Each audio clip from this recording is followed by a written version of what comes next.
Karl Marx. Coba deh sebut nama itu. Pasti reaksinya macam-macam kan? Buat sebagian orang, dia itu pahlawan keadilan. Tapi buat yang lain, dia itu arsitek penindasan. Tapi, coba kita lupain dulu semua label itu. Karena di baliknya ada seorang pemikir yang gagasan-gagasannya itu, wah, benar-benar mengguncang dunia sampai ke akarnya. Gini loh bedanya. Kebanyakan filsuf itu kan idenya cuma diem aja di buku-buku tebal di perpustakaan. Tapi Marx beda banget. Pemikirannya itu seolah-olah lompat keluar dari kertas jadi semacam cetak biru buat revolusi. Jadi bahan bakar buat gerakan buruh di mana-mana. Dan ya, pada dasarnya mengubah arah sejarah di abad ke-20. Dan kutipan ini bukan sekedar kalimat puitis loh. Ini tuh kayak sebuah deklarasi. Kayak lonceng yang nandain dimulainya satu abad baru yang penuh dengan gejolak politik yang luar biasa dahsyat. Oke, pertanyaannya, kenapa sih pemikir dari abad ke-19 ini masih heboh banget dibicarain sampai sekarang? Nah, yuk kita bedah bareng-bareng. Kita akan telusuri gimana sih ide-ide utamanya berkembang, dari awal banget, sampai jadi sebuah teori raksasa yang, jujur aja, menantang semua yang kita pikir kita tahu tentang masyarakat. Perlu diingat ya, Marx itu nggak langsung jadi revolusioner gitu aja.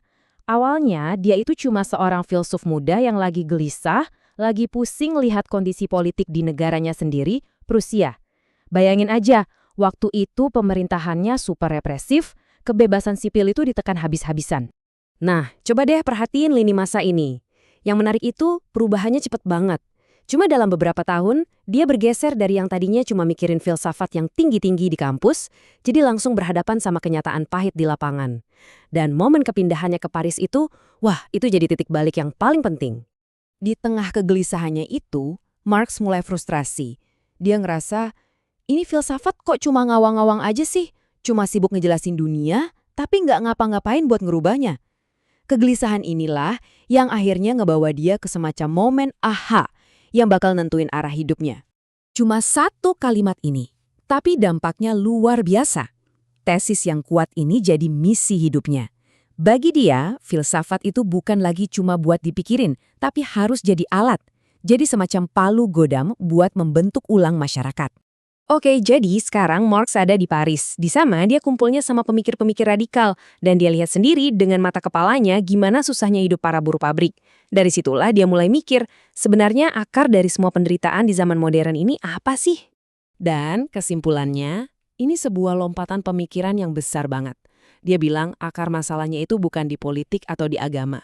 Tapi justru di dalam pekerjaan itu sendiri. Ya, aktivitas kita sehari-hari.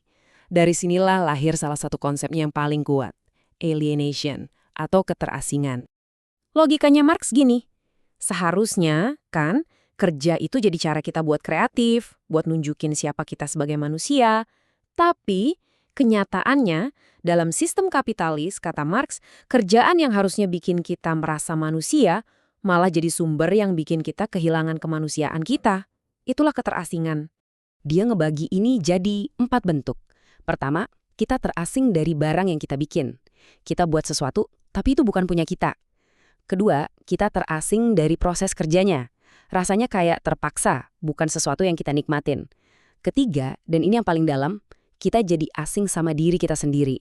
Dan terakhir, kita terasing dari orang lain. Bukannya kerja sama, malah jadi saing-saingan. Nah, dari ide soal keterasingan ini, Marx nggak berhenti di situ. Justru ini jadi fondasi buat dia membangun sesuatu yang jauh lebih besar. Sebuah teori ilmiah yang ambisius banget, yang mencoba menjelaskan, ya, seluruh alur sejarah peradaban manusia. Teorinya ini dia sebut materialisme historis. Kedengarannya emang agak ribet ya, tapi tenang, ide dasarnya sebenarnya simpel kok. Cuma implikasinya itu loh, gede banget buat cara kita ngelihat dunia di sekitar kita. Intinya begini, menurut Marx, yang ngegerakin sejarah itu bukan ide-ide hebat, bukan politik, bukan juga budaya. Bukan. Penggerak utamanya itu ekonomi. Dia pakai analogi bangunan. Ada fondasi yang disebut basis, dan ada bangunannya itu sendiri yang disebut superstruktur. Oke, jadi basis atau fondasinya itu ya ekonomi. Isinya apa? Ya alat-alat produksi kayak pabrik dan mesin, plus hubungan antar orang di dalamnya. Terutama hubungan antara si kelas pemilik modal sama kelas pekerjanya. Lalu superstrukturnya alias bangunannya itu adalah semua yang lain. politik, hukum, budaya, agama, bahkan cara kita berpikir. Kata Marx, semua ini tumbuh di atas fondasi ekonomi tadi. Dan fungsinya, ya buat nguatin dan ngejaga si fondasi ekonomi itu tetap berdiri kokoh. Jadi kalau kita simpulkan, mesin penggerak sejarah menurut Marx itu apa? Sederhana, perjuangan kelas. Dan perjuangan kelas ini selalu dipicu oleh perubahan di dalam sistem ekonomi. Inilah mesin yang menurut dia nggak pernah berhenti mendorong sejarah untuk terus maju. Nah, di sini kita sampai ke bagian yang penting banget dan sering bikin salah paham. Kita perlu menjernihkan bedanya istilah-istilah yang sering dicampur aduk. Ada pemikiran Marx, ada Marxisme, dan ada komunisme. Ini tiga hal yang beda dan penting banget buat kita paham bedanya. Kesalahan yang paling umum adalah menganggap ketiganya itu sama aja. Padahal bukan. Sumber materi kita jelas banget menekankan perbedaan antara tiga konsep ini. Yuk, kita urai satu-satu biar gampang.